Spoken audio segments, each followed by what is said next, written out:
calendar number 1, S11. The clerk will report. Motion to proceed to S11, a bill to provide for an exception to a limitation against appointments of persons as Secretary of Defense within 7 years of relief from active duty as a regular commissioned officer of the Armed Forces. Thank you, Mr. President.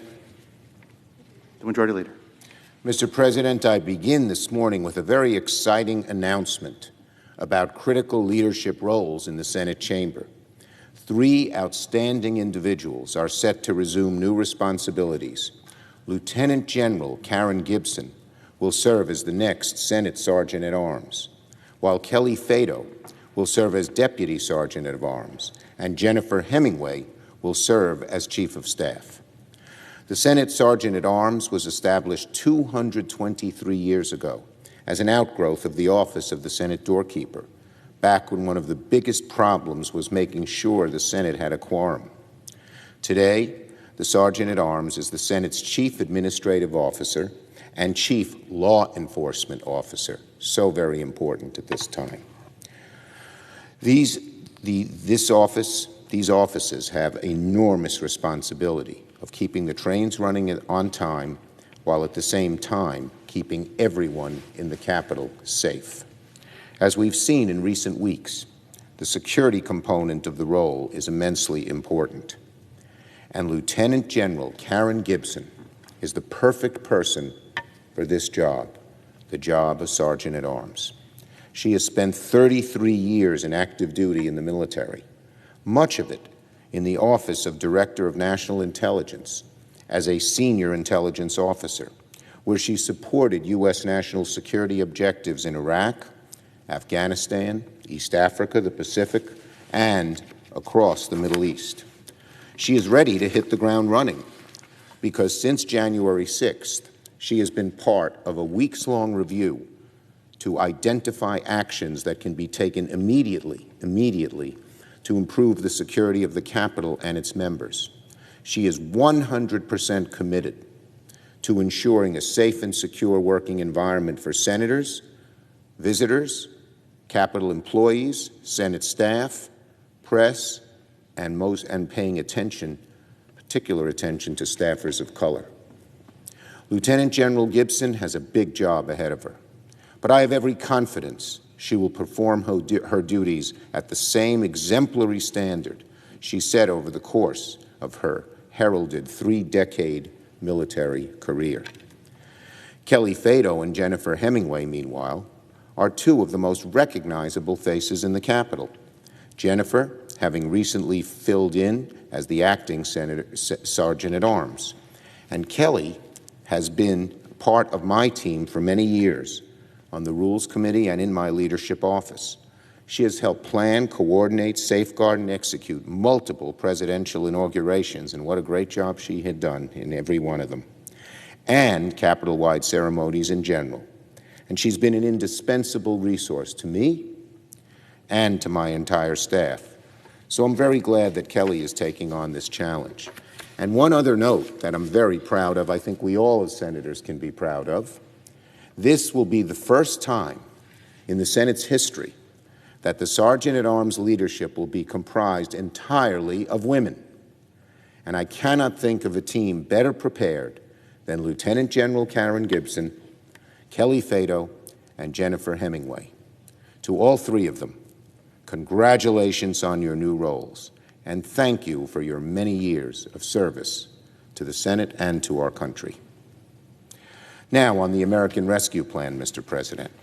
As early as tonight, the Senate will move to take up the American Rescue Plan, a bill designed to immediately deliver help to American families, workers, and businesses struggling under the weight of the pandemic, and to lay the foundation for our nation's recovery, so needed.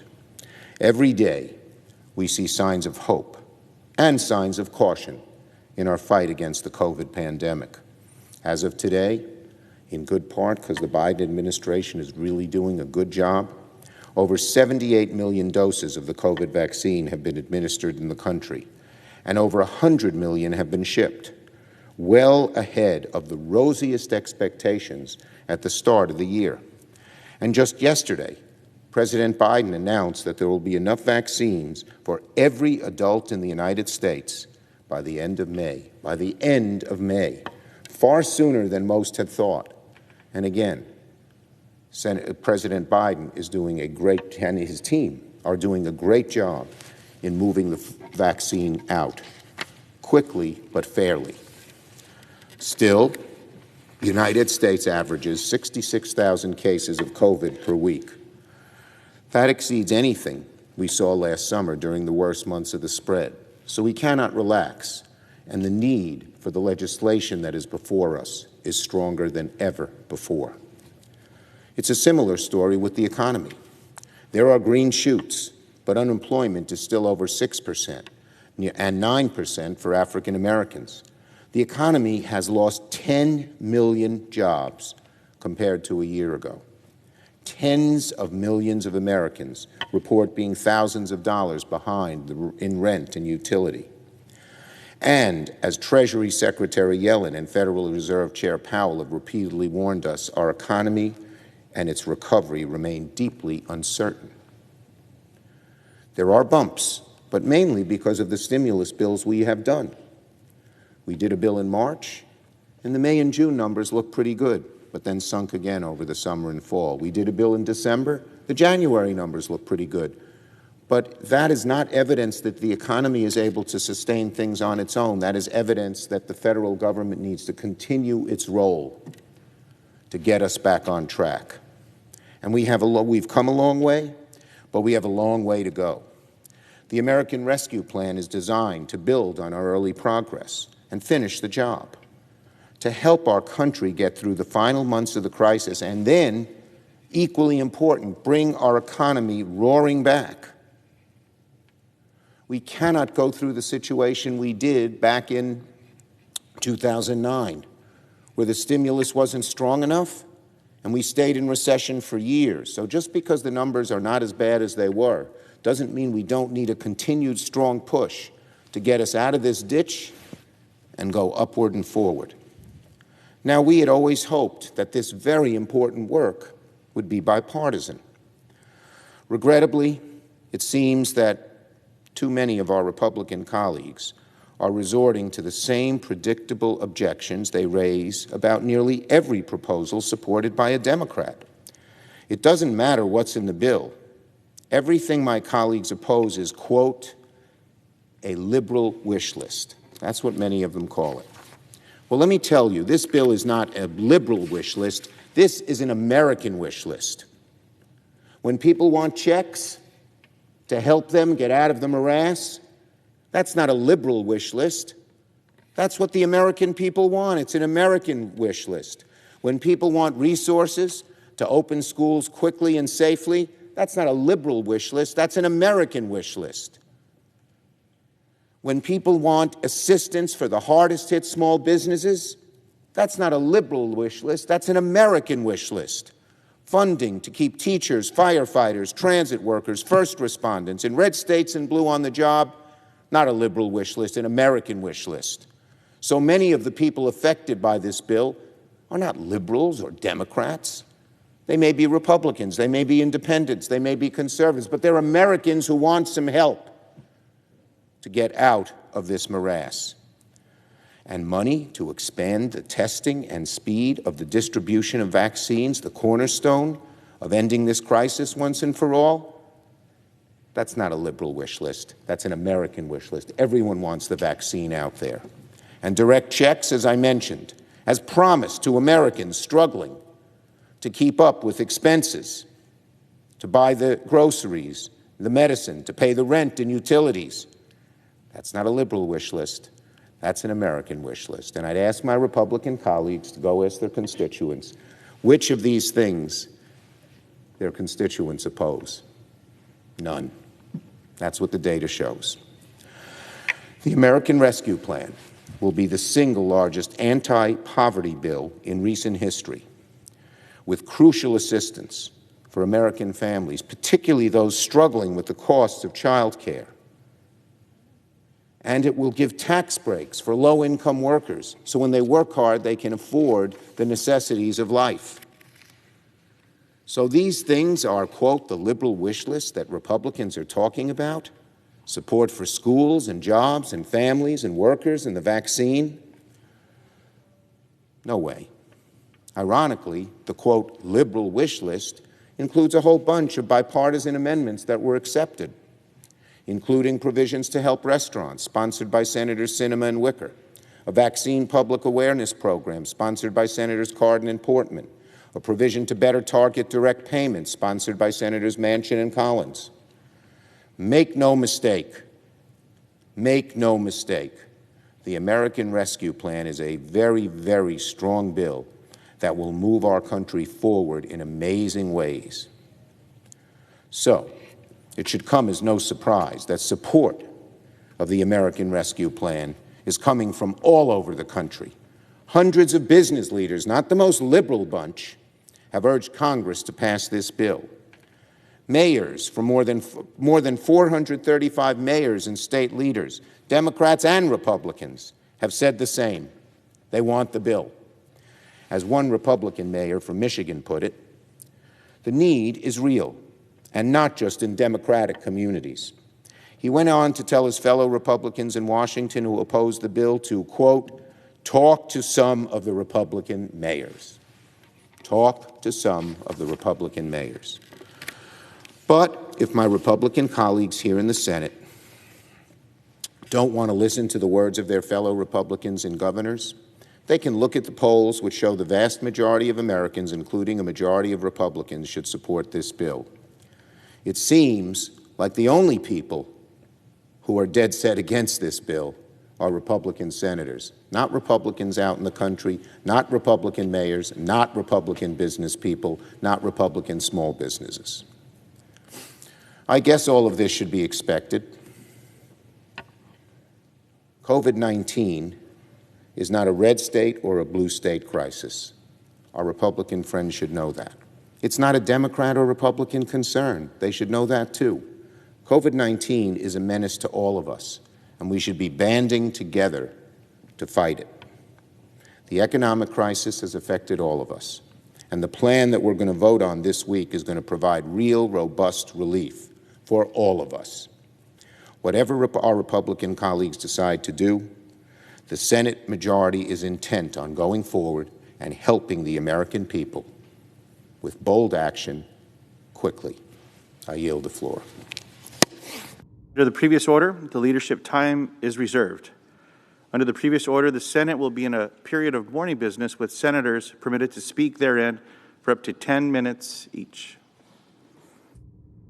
The absence of a quorum. The clerk will call the roll. Ms. Baldwin.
Mr. President, The Republican leader.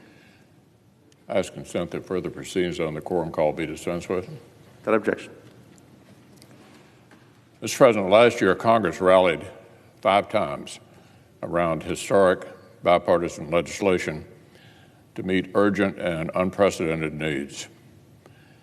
Our COVID-19 packages reinforced the healthcare front lines, fueled the sprint for vaccines, and cast lifelines for the workers and small businesses hit hardest by shutdowns.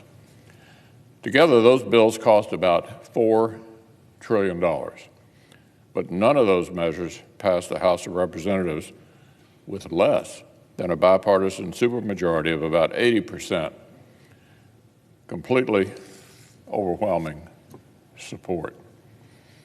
Then last week, House Democrats rammed through the American Rescue Plan Act on a razor-thin margin of 50.7%. The only thing bipartisan about their bill was the opposition to it. Their bill cost about $2 trillion. That's roughly the same size as the entire CARES Act that saved our health system and economy through months of shutdowns last year. Even liberal experts admit this is far out of proportion to what's needed now, with vaccines going into arms and the economy already primed to literally roar back. Amazingly, Democrats managed to allocate less than 9% of their massive bill to the entire health care response, 9% of the $1.9 trillion related to the health care response. And listen to this, even less than 1% of the $1.9 trillion to the vaccines that will actually finish the fight. They needed to save the other 91% of the borrowed money for a vast catalog of liberal spending with basically no relationship whatsoever to beating COVID-19.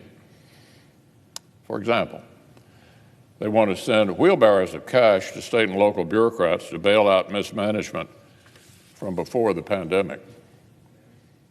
They're changing the previous bipartisan funding formula in ways that will especially bias the money toward big blue states. This outraged a bipartisan group of governors, largely from Middle America, who went on record this week. There are generous new benefit packages for government employees. There are provisions to let abortion providers drain money from rescue programs that were built to save Main Street small businesses. There's a strange new Excella corridor kickback where they'll make Medicare send more money to just New Jersey, Rhode Island, and Delaware.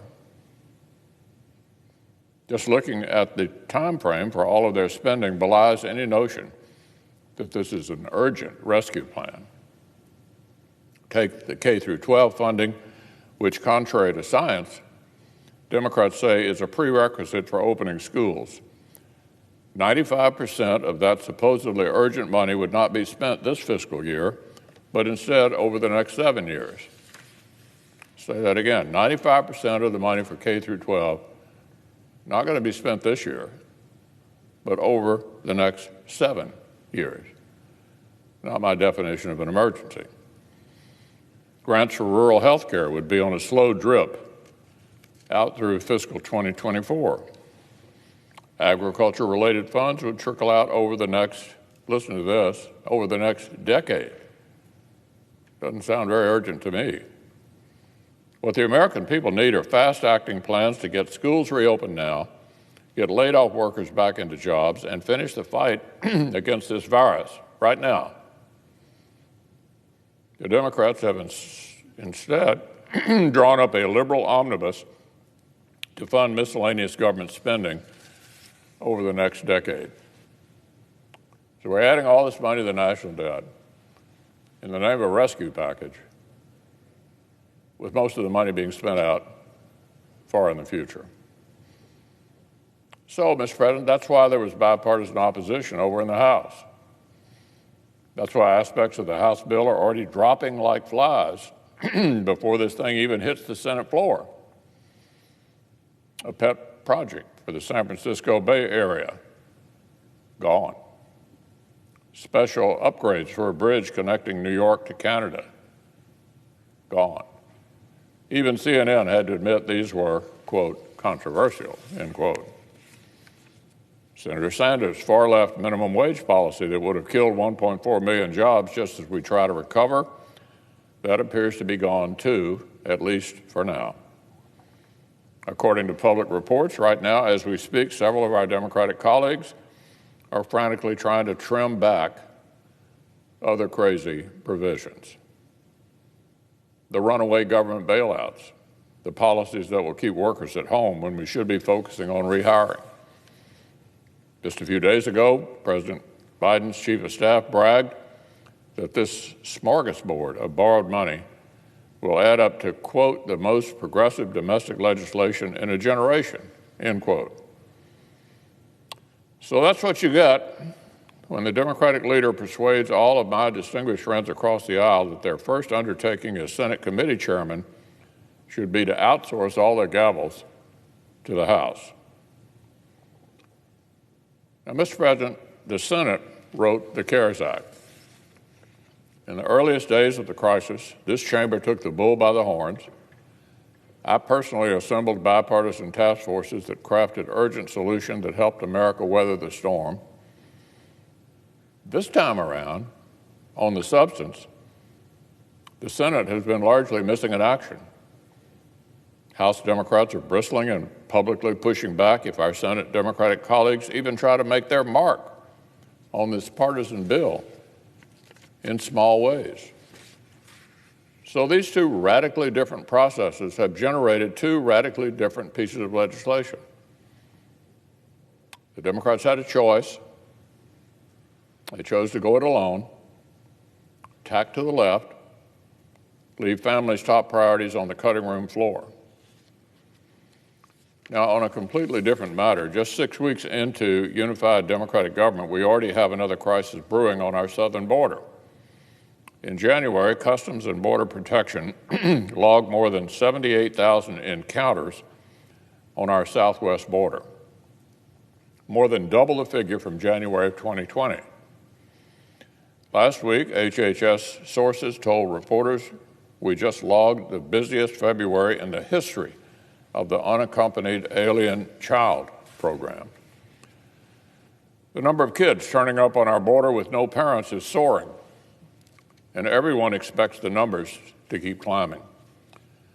Now, the Biden administration is reportedly planning to reopen the same kinds of emergency shelters over which Democrats vilified the Trump administration a couple of years back. Both President Biden and his Secretary of Homeland Security have said this week they don't think this is a crisis. Not a crisis, they say? Well, if this isn't a crisis, with unaccompanied kids pouring in and exceeding capacity amid a pandemic, I'd hate to see what one looks like. The cause of this emergency is not some mystery, not mysterious at all. Everybody knows exactly what happened. The new administration explicitly campaigned on weakening border security, and 6 weeks in, they've reversed the Remain in Mexico policy, begun letting more people in a haphazard way, and broadcast confusing, mixed messages. The LA Times says, quote, Biden immigration policy stirs confusion at Mexico border. They interviewed one woman who'd crossed the Rio Grande on a smuggler's raft and was only briefly detained before being released into our country. She explained she'd specifically come because of the new Biden administration, quote, that gave us the opportunity to come. Another reporter put it this way: the message received in Tijuana and other Mexican border cities was simple. Joe Biden was now letting people in. We're not just talking about the fine details of border policy. The big backdrop behind this whole discussion is the sweeping left-wing amnesty plan that the Biden administration unveiled before they were even sworn in. They want to fast-track 11 million illegal immigrants into temporary legal status, then green cards, and then full citizenship. So, Mr. President, the far left loves this approach, but so does a certain cross-section of big business. There's a whole lot of cultural power and economic power pushing the liberal vision. As for the best interest of America's workers, well, that's not as trendy a cause in certain circles. The truth is that it's not helpful or compassionate to just open up our borders. It's not fair to American citizens and workers, but neither is it fair to the people who are being lured into a humanitarian crisis in the middle of a pandemic because they believe this Democratic administration just conspicuously turned on a neon vacancies sign. Republicans just spent 4 years making major headway on the security and humanitarian crisis at our border. It took serious policy changes. It took international diplomacy with multiple countries, and it took border enforcement. The American people would be better served if the Biden administration had chosen to build on this progress instead of rapidly trying to tear it down.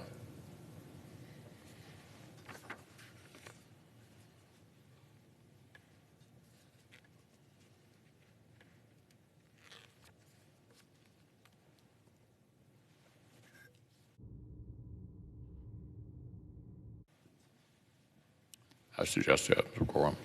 Clerk will call the roll. Ms. Baldwin.